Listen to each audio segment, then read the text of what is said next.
avez sans doute entendu parler du leadership authentique. À vrai dire, comme beaucoup de termes de management, celui-là est tellement galvaudé qu'on a du mal à savoir ce qu'est l'authentique authenticité.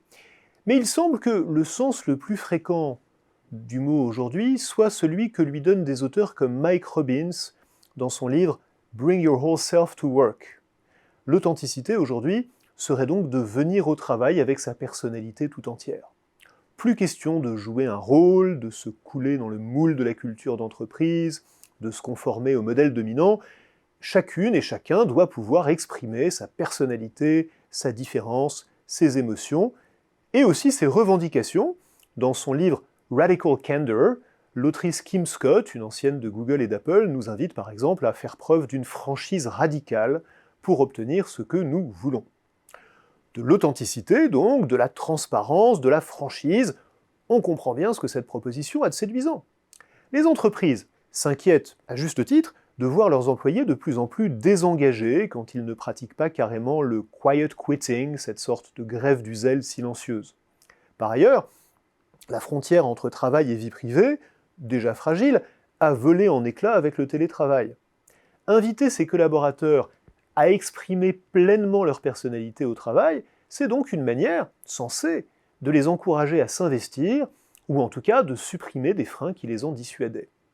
Et comme le rappellent les auteurs que j'ai cités, il est possible qu'on soit plus créatif, plus efficace, plus inspirant, quand on a le sentiment d'être apprécié pour ce qu'on est en tant que personne. Encore faut-il ne pas trop en faire, et appliquer ces idées de bon sens avec un peu de prudence. Mike Robbins, suivi par de nombreux coachs, nous conseille ainsi de révéler plus volontiers nos faiblesses, nos vulnérabilités. C'est une belle idée. Mais est-ce une bonne idée ? 4 chercheurs ont étudié la question dans une étude publiée en 2017 par le Journal of Applied Psychology.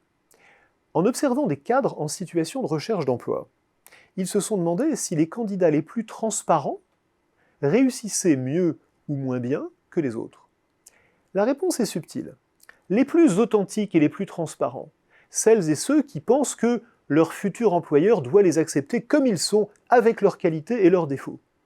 Ceux-là ont plus de chances d'être embauchés si ils font partie des meilleurs CV, mais ils ont moins de chances d'être embauchés dans le cas contraire.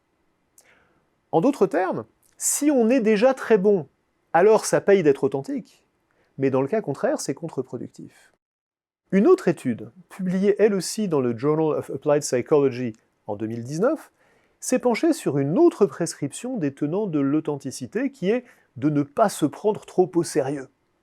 En particulier, ils se sont demandé si c'est une bonne idée de montrer qu'on a le sens de l'humour en ajoutant quelques blagues dans une présentation. La réponse est assez inquiétante. Les hommes qui faisaient des blagues pendant leur présentation étaient effectivement perçus comme plus humains, plus chaleureux, et pas moins compétents que ceux qui n'en faisaient pas. Les femmes, en revanche, quand elles plaisantaient, étaient tout de suite perçues comme moins compétentes. Bien sûr, comme le notent les auteurs, on ne peut pas généraliser à partir d'une seule expérience. Vous ne tireriez pas les mêmes conclusions si les hommes et les femmes qui font des blagues pendant une présentation étaient des personnes dont vous connaissez déjà la compétence. Mais la conclusion centrale reste probablement vraie. L'authenticité dont vous témoignez en faisant de l'humour sera perçue différemment selon la manière dont vous êtes perçu. Et cette perception dépend en partie de stéréotypes et de préjugés que vous ne contrôlez pas. Être authentique peut donc se révéler, dans certaines circonstances, une erreur tactique. Et même en faisant abstraction de ce risque, l'injonction à l'authenticité présente une difficulté ou même un danger qu'il ne faut pas sous-estimer. Quand nous exprimons notre moi authentique, nos émotions, nos opinions, nos valeurs, voire nos préjugés, est-ce que nous sommes certains que nos collègues ont envie de les connaître ? Est-ce que nous avons vraiment envie de connaître les leurs ? Rien n'est moins sûr. L'authenticité ne vous autorise pas à infliger vos états d'âme, vos humeurs, vos caprices à vos voisins de bureau. Toute vie en société suppose des compromis. Personne ne vous demande, bien sûr, d'être un clone sans personnalité. Mais enfin, on peut attendre que vous sachiez vous adapter à un environnement où les autres ont aussi leur authenticité qui n'est pas moins respectable que la vôtre. En somme, si l'on ne peut pas toujours être authentique, c'est tout simplement parce qu'on n'est pas seul au monde.